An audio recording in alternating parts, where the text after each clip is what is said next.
পদ্মা সেতুতে আজ ৩৮তম স্প্যান বসলে যুক্ত হবে মাওয়া প্রান্তের সঙ্গে চলছে কাজ। ডিসেম্বরের মধ্যেই বসবে সবশেষ তিনটি। করোনাকালে শিক্ষা ঘাটতি পোষানো নিয়ে সংশয়, আগামীতে ছুটি কমানো, ক্লাসের সময় বাড়ানো সহ নানা পরিকল্পনা মন্ত্রণালয়ের। এবং নকশা দেখেই হুবহু তৈরি হচ্ছে গাড়ির ইঞ্জিন, যন্ত্রাংশ। হালকা প্রকৌশল শিল্পে ধোলাইখালের শ্রমিকদের বিপ্লব, শুধু অভিজ্ঞতার বলেই ইউরোপকে টেক্কা দিতে প্রস্তুত। সময় সংবাদের সঙ্গে আছি আমি গোলাম রাম। এই মুহূর্তে মেরুল বাড্ডে আছেন রিপোর্টার শাহরিয়ার জামান দীপ। এ বিষয়ে আরো জানতে সরাসরি যুক্ত হচ্ছে তার সঙ্গে দীপ। বাসায় র্যাবের অভিযান শেষ হয়েছে এবং একটি তথ্য দিয়ে আমি শুরু করতে চাই।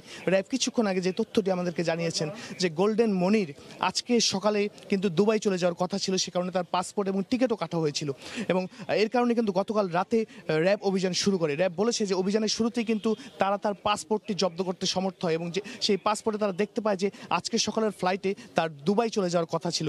র্যাবের এই অভিযানটি সম্পর্কে আগেই আজ করতে পেরেছিল বলে র্যাবের কর্মকর্তারা আমাদেরকে জানিয়েছেন এবং গোল্ডেন মনির সম্পর্কে র্যাব আমাদেরকে যেটি বলেছে যে তার বাসা থেকে বিপুল পরিমাণ নগদ অর্থ, স্বর্ণ, মাদক এবং অস্ত্র উদ্ধার করা হয়েছে। এই কারণে র্যাব যেটি আমাদেরকে বলেছে তার বিরুদ্ধে 3টি মামলা দায়ের করবে র্যাব। অস্ত্র আইনে একটি মামলা, মাদক আইনে একটি মামলা এবং বিশেষ নিরাপত্তা আইনে একটি মামলা করে এবং তার কাছে বেশ কয়েকটি অবৈধ অস্ত্র এবং মাদক রয়েছে। সেই তথ্যের ভিত্তিতেই কিন্তু এই অভিযানটি পরিচালনা করা হয় এবং অভিযান শেষে কিন্তু আমরা দেখতে পেয়েছি তার কাছ থেকে একটি অবৈধ অস্ত্র উদ্ধার করা হয়েছে এবং বেশ কিছু মাদক কিন্তু উদ্ধার করা হয়েছে এবং র্যাব যেটি আরও বলেছে যে তার নিজের ব্যবহৃত 2টি গাড়ি এবং তার দোকান থেকে 3টি গাড়ি পাওয়া গিয়েছে। মোট 5টি গাড়ি তারা পেয়েছে, যে গাড়িগুলো কোনো কাগজ কিন্তু এই গোল্ডেন মনি দেখাতে পারেনি এবং এই গাড়িগুলোর প্রত্যেকটি মূল্য কিন্তু তারা বলছে 2 থেকে 3 কোটি টাকার বেশি। এই মুহূর্তে আপনারা দেখতে পাচ্ছেন যে অভিযান শেষ করে র্যাবের সদস্যরা বাড়িটির সামনে দাঁড়িয়ে আছে এবং যে বাড়িটি আপনারা দেখতে পাচ্ছেন যে গোল্ডেন মনিরের, এই বাড়িটিতে কিন্তু অভিযান পরিচালনা করা হয়েছিল শুক্রবার রাত 11টা থেকে, র্যাব যেটি বলছে। এবং যে গাড়িগুলো আপনারা দেখতে পাচ্ছেন এই গাড়িগুলোতে কিন্তু কোনো কাগজপত্র উনি দেখাতে পারেননি এবং র্যাব যেটি বলছে যে এই গাড়িগুলো তারা যে যত কর্তৃপক্ষ আছে তাদের হাতে পৌঁছে দেবে এবং পরবর্তীতে আইনগত প্রক্রিয়া যেগুলো আছে সেগুলি সম্পূর্ণ করা হবে। আমি একটু দেখাতে চাচ্ছি আপনাদেরকে যে বাড়িটিতে তিনি বসবাস করতেন গোল্ডেন মনির, সেই বাড়িটির কিছু অংশ আমি আপনাদেরকে দেখাতে চাচ্ছি। এই বিলাসবহুল বাড়িটিতে যেটি আমাদেরকে র্যাব বলেছে দোতলা এবং 3য় তলায় তিনি কিন্তু বসবাস করতেন। এখান থেকে আসলে রাব্বি আমার কাছে সবশেষ যে তথ্যটি ছিল, শুক্রবার রাত 11টায় যে অভিযানটি শুরু হয়েছিল সেই অভিযানটি কিন্তু কিছুক্ষণ আগে শেষ হয়েছে এবং এই অভিযানে কিন্তু অবৈধ অস্ত্র এবং মাদক রাখার দায় গোল্ডেন মনিকে গ্রেফতার করা হয়েছে এবং ইতিমধ্যে তাকে এখান থেকে র্যাব 3 কার্যালয়ে নিয়ে যাওয়া হয়েছে। রাব্বি। রাজধানীর মেরুল বাড্ডা থেকে যুক্ত হচ্ছিলেন সহকর্মী শাহরিয়ার জামান দীপ। পদ্মা সেতুতে আজ বসছে 38তম স্প্যান, চলছে সেই কাজ, সংযুক্ত হবে মাওয়া প্রান্তের সঙ্গে। ডিসেম্বরের মধ্যেই বসবে সবশেষ তিনটি। সেখানে আছেন রিপোর্টার এহসান জুয়েল, আমরা সরাসরি যুক্ত হচ্ছে তার সঙ্গে। জুয়েল। রাবি, প্রস্তুতি প্রায় শেষের দিকে, বলা যেতে পারে আগামী সর্বোচ্চ হয়তো 1 ঘন্টার মধ্যে পদ্মা সেতুতে 38তম স্প্যানটি বসে দেওয়া সম্ভব হবে, অর্থাৎ মাওয়া প্রান্তের সঙ্গে সংযোগ ঘটবে পদ্মা সেতুর। একটি মাত্র স্প্যানের গ্যাপ ছিল, সেই গ্যাপটি আজ ফিল আপ করা হবে। যদি সেটি করা হয় তাহলে মাওয়া প্রান্তে যে বায়োডাক্ট নির্মাণ করা আছে, অর্থাৎ পদ্মা সেতুর সড়ক থেকে সেতুতে ওঠার যে রাস্তা, সেটি নির্মাণ করে ফেলা হয়েছে। অন্যদিকে নদীতেও কিন্তু একসঙ্গে টানা মাওয়া প্রান্তে 8টি স্প্যান বসে দেওয়া আছে, মাঝখানে একটি স্প্যানের বিরতি ছিল, সেই বিরতি আজকে পূরণ করার দিন এবং এটি যদি সম্ভব হয় তাহলে বলা যেতে পারবে যে মাওয়া প্রান্ত থেকে হেঁটে এখানকার সংশ্লিষ্ট যারা আছেন তারা বায়োডাক্ট দিয়ে উঠে তারা এই স্প্যানটি দিয়ে একেবারে স্প্যানের উপরে হেঁটে হেঁটে কাজ করতে পারবেন। অর্থাৎ মাওয়া সব কিছু মিলে পদ্মা সেতুতে 38টি স্প্যান দৃশ্যমান হবে, বাকি থাকবে 3টি, অর্ধ কিলোমিটারেরও কম, 450 মিটার মাত্র। আর এই যে স্প্যানগুলো বসানো হচ্ছে, আজকের স্প্যানটি একটু বিশেষত্ব আছে এটি হলো যে অন্যান্য স্প্যানগুলো আমরা সাধারণত দেখেছি সবসময় নদীতে বসানো হয়, নদীতে 2টি পিলারের মাঝখানে বসানো হয়, কিন্তু আজকে যে 1 নম্বর পিলার, অর্থাৎ একেবারে পদ্মা সেতুর শুরুর পিলারটি, এটি মাওয়া প্রান্তে মাটির উপরে, পাড়ের উপরে।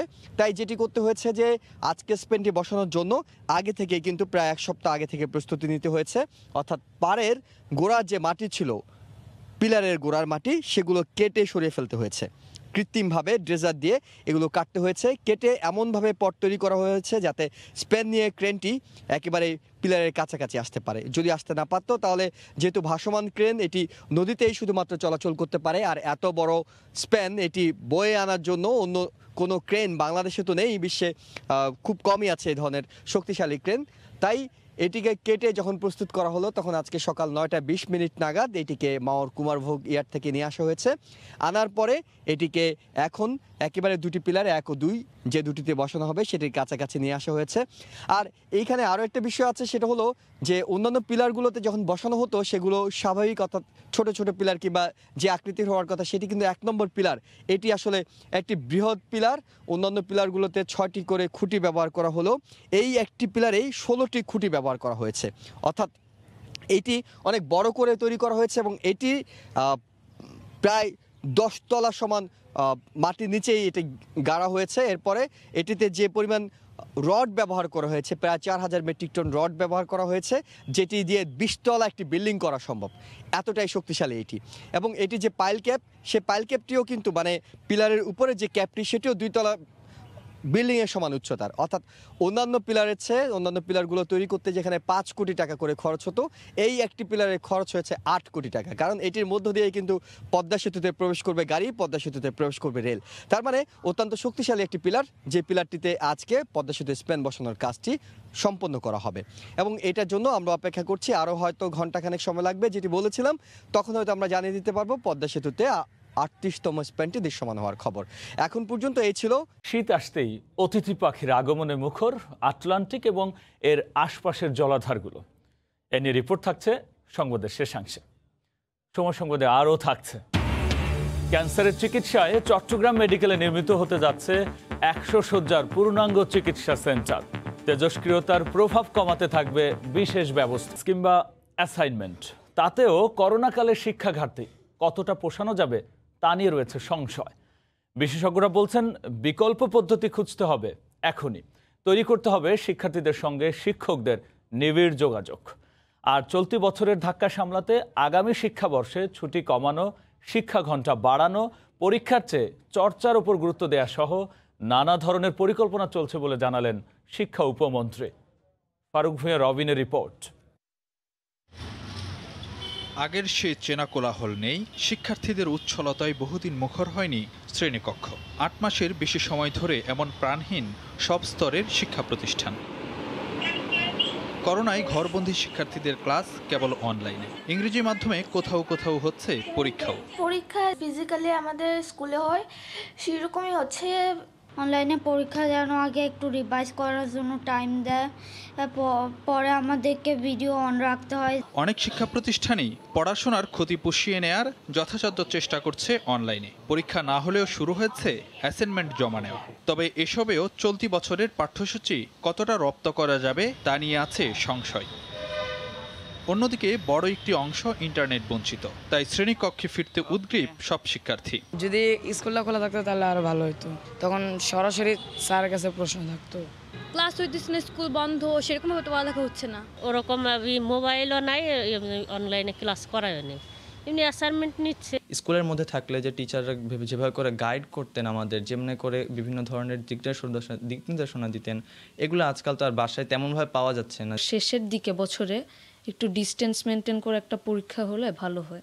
শিক্ষায় করোনার ধকল কাটাতে বিকল্প নানা উপায়ে শিক্ষার্থীদের সঙ্গে শিক্ষকদের যোগাযোগ বাড়ানোর তাগিদ বিশেষজ্ঞদের। হয়তো 1 পৃষ্ঠা ফটোকপি, তার মধ্যে যদি লেখা থাকতো যে বাংলা বইয়ের এই অধ্যায়টা পড়তে হবে, এত তারিখের মধ্যে শেষ করতে হবে, তাহলে ছাত্ররা কিন্তু পড়ালেখার মধ্যে থাকতো।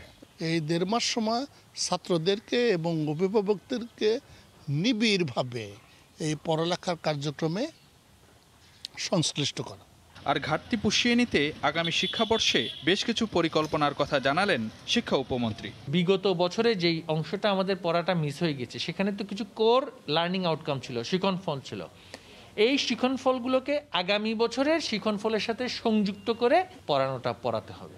ছুটিটাকে তুলে দিতে হবে হয়তোবা, কন্ট্যাক্ট আওয়ার্সটা আছে সেটাকে আরো লম্বা করতে হবে হয়তোবা। শিক্ষা প্রতিষ্ঠানগুলোর মধ্যে কেবল কওমি মাদ্রাসাই ফিরেছে আগের ছন্দে। ফারুক ভূঁইয়া, রবিন, সময় সংবাদ, ঢাকা। করোনা মহামারীতে সীমিত আকারে উদযাপন করা হচ্ছে সশস্ত্র বাহিনী দিবস। দিবসের শুরুতে স্বাধীনতা যুদ্ধে আত্মদানকারী সশস্ত্র বাহিনীর সদস্যদের প্রতি রাষ্ট্রপতি ও প্রধানমন্ত্রীর পক্ষে শ্রদ্ধা জানানো হয়েছে। সকালে ঢাকা সেনানিবাসের শিখা অনির্বাণে রাষ্ট্রপ্রধান ও সরকার প্রধানের পক্ষে শ্রদ্ধা জানান তাদের সামরিক সচিবরা। এরপর স্বাধীনতা যুদ্ধের বীর শহীদদের প্রতি নিজ নিজ বাহিনীর পক্ষে শ্রদ্ধা জানান সেনাবাহিনী প্রধান জেনারেল আজিজ আহমেদ, নৌবাহিনী প্রধান অ্যাডমিরাল মোহাম্মদ শাহিন ইকবাল এবং বিমান বাহিনী প্রধান এয়ার চিফ মার্শাল মাসিউজ্জামান শেরনিয়াবাদ। এ সময় শহীদদের প্রতি শ্রদ্ধা বাহিনীর সম্মান গার্ড জানায় বিভিন্ন বাহিনীর চৌকস সেনাদল।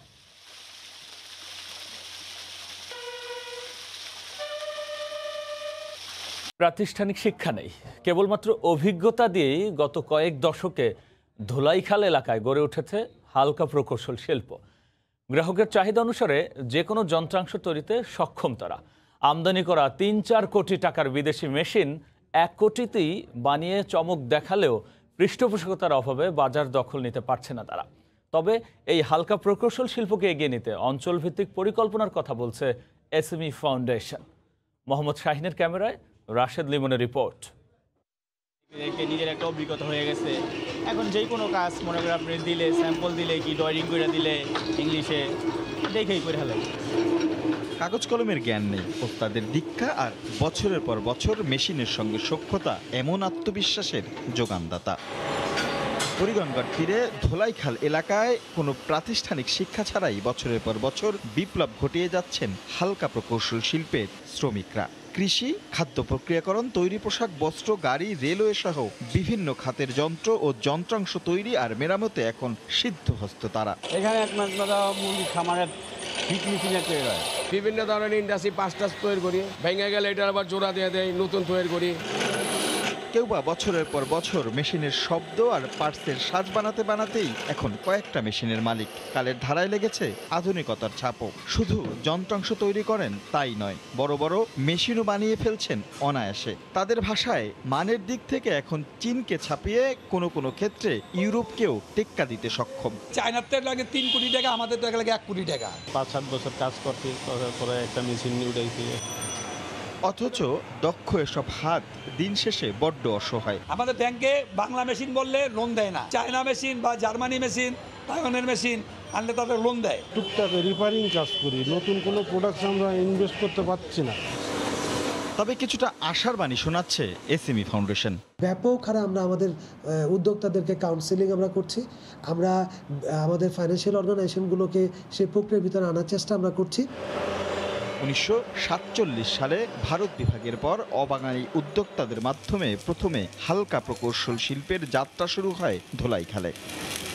এখানকার গল্পটা ছোট মনে হলেও এর পেছনে রয়েছে গত কয়েক দশকের এক বিপ্লবের ইতিহাস, যে বিপ্লব ধীরে ধীরে গড়ে তুলেছে এই স্বল্প প্রকৌশলী শিল্প খাতকে। দরকার একটু পৃষ্ঠপোষকতা, তাহলেই হয়তো তৈরি পোশাকের মতো এই খাতও সুনাম ছড়াবে। একটাই, মেড ইন বাংলাদেশ। রাশেদ লিমন, সময় সংবাদ, ঢাকা। সময় সংবাদে আরও থাকছে। বঙ্গবন্ধু টি-20 সামনে রেখে অনুশীলন শুরু। নিজ দল ফরচুন বরিশাল নিয়ে সন্তুষ্ট নন তামিম।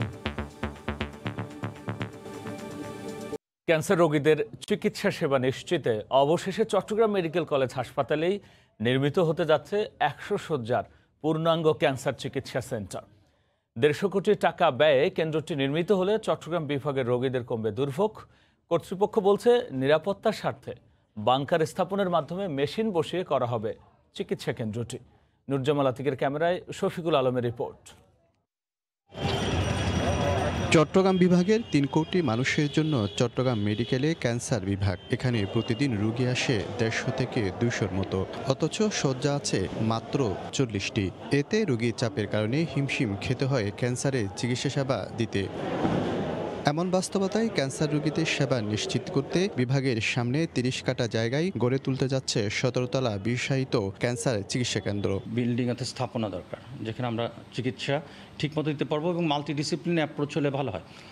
যেখানে আমরা সব কিছু সুবিধা পাবো। 100 শয্যার এই ক্যান্সার কেন্দ্রে থাকবে অতি গুরুত্বপূর্ণ 4টি রেডিওথেরাপি মেশিন। 3-4 বছর আগে থেকেই প্রস্তাবনাটা রেডি ছিল এবং এখানে জায়গাও নির্ধারণ করা আছে এবং সেই জায়গার এখন অনুমোদিত হয়ে এসছে, এখন শুধু এখানে কার্যক্রম শুরু হওয়ার অপেক্ষায়। হাসপাতালের আঙ্গিনায় হলে রেডিওথেরাপি মেশিনে তেজস্ক্রিয়তার প্রভাব অন্য রোগীদের উপর পড়বে এমন অভিযোগ ঠিক না বলে জানান এই বিশেষজ্ঞ। বাইরেও করলে তো রেডিয়েশন আপনাকে মনিটরিং করতে হবে, আর বাংকারে থাকলে সাধারণত সমস্যাটা হয় না। তো এইসব আসলে অবান্তর যে আপনার রেডিয়েশন লিকেজ হবে এইভাবে। প্রতি বছর দেশে ক্যান্সারে মারা যায় 1.5 লাখ মানুষ। ক্যান্সারজনিত মৃত্যুর হার 7.5%।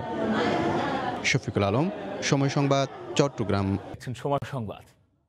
ড্রাফটে দল গোছানোর ক্ষেত্রে কিছু ভুল হয়েছে, তবে যারা দলে রয়েছেন তারা অপ্রত্যাশিত ভালো খেলে যে কোনো কিছুই করা সম্ভব। প্রথমবার দলের সাথে অনুশীলন করে জানিয়েছেন ফরচুন বরিশালের অধিনায়ক তামিম ইকবাল। অধিনায়কত্ব নিয়ে কোনো চাপ নিচ্ছেন না বলেও জানান তামিম। বঙ্গবন্ধু টি-20 কাপ সামনে রেখে আজ থেকে পুরো দমে অনুশীলন শুরু করেছে দলগুলো। সকালে সবার আগে অনুশীলন সারে Fortune Barishal. Pakistan Super League PSL খেলে দলের সঙ্গে যোগ দিয়েছেন তামিম ইকবাল, তবে টিম ব্যালেন্স নিয়ে কিছুটা অসন্তোষ দেখা গেছে তার মাঝে। বরিশাল ছাড়াও অনুশীলন করেছেন জেমকন খুলনার ক্রিকেটাররা। নিষেধাজ্ঞা শেষে এই টুর্নামেন্ট দিয়ে প্রতিযোগিতামূলক ক্রিকেটে ফিরতে যাচ্ছেন সাকিব আল হাসান, তাই অনুশীলনে বেশ সিরিয়াস ছিলেন বিশ্বসেরা এই ওয়ানডে অলরাউন্ডার। আমরা অবশ্যই ড্রাফটে কিছু মিস্টেক করেছি দেখে এই কথাটা উঠছে, বাট এটার সাথে এটাও বুঝতে হবে যেটা cricket is an uncertain game, যে কোনো কিছু হইতে পারে। আপনি হয়তো বা এখন আমার টিমে কিছু প্লেয়ার আছে যাকে আমরা সবাই হয়তো ওরকম কাউন্ট করছি না, but they can all have a great tournament. যারা ওরকম লাইমলাইটে নাই ওরা ওরকম পারফরমেন্স করে যতটুকু এই টিমকে দেওয়ার দরকার তার চেয়ে বেশি দেওয়া লাগবে না। আমি যদি ব্যাটিংয়ে রান করি it will definitely motivate the team. আর প্লাস হয়তোবা আমার পুরো টুর্নামেন্টে ডিফারেন্ট রোল প্লে করতে হবে। আয়ারল্যান্ডে শীত আসার সাথে সাথেই বাড়ছে অতিথি পাখির আগমন। পাখির কিচিরমিচির শব্দে এখন মুখর আটলান্টিক এবং এর আশপাশের জলাধারগুলো। আয়ারল্যান্ড থেকে সমুদ্র ও লেকগুলোতে ঘুরে বেড়ানো অতিথি পাখিদের মিলন মেলার খবর জানাচ্ছেন সহকর্মী সৈয়দ জুয়েল। পাখির কলকাকলিতে মুখর আটলান্টিকের সৈকত এবং এর আশেপাশের লেকগুলো। ঝাঁকঝাঁক অতিথি পাখির ডানার ভর করে শীত আর প্রকৃতি মিলেমিশে একাকার এখানে। পাখিদের কিচিরমিচির শব্দ আর ঢেউ দোলানো নৃত্যে নিজেদের মন জুড়িয়ে নিতে হাজির হন বহু পর্যটক। প্রতি বছরই শীতের শুরু থেকেই আয়ারল্যান্ডের সমুদ্র উপকূলগুলোতে আশ্রয় নেয় বহু অতিথি পাখি। হাজার হাজার পাখি একসাথে জড়ো হয়ে থাকলেও নেই কারোর সাথে কোনো বিরোধ। আপন মনে ঘুরে বেরিয়ে মানবজাতিকে আনন্দের পাশাপাশি ঐক্যেরও শিক্ষা দিয়ে যাচ্ছে এসব অতিথি পাখিরা। শীত আসছে, পাখিও ভাসছে, উঠছে মুক্ত বিহঙ্গের ন্যায়। নানান ধরনের পাখির কলকাকলিতে মুখরিত এখন প্রকৃতির চারপাশ। এমনই সুরেলা ছন্দে হারিয়ে যায় মন, উড়ে যায় দুঃখের সবটুকু হিমেল হাওয়া। আয়ারল্যান্ড থেকে সৈয়দ জুয়েল, সময় সংবাদ। এ পর্যায়ে শীর্ষ সংবাদ জানিয়ে দিচ্ছে, পদ্মা সেতুতে আজ 38তম স্প্যান বসলে যুক্ত হবে মাওয়া প্রান্তের সঙ্গে চলছে কাজ। ডিসেম্বরের মধ্যেই বসবে সবশেষ 3টি। এই ছিল এখনকার মতো, সঙ্গে থাকুন সময়।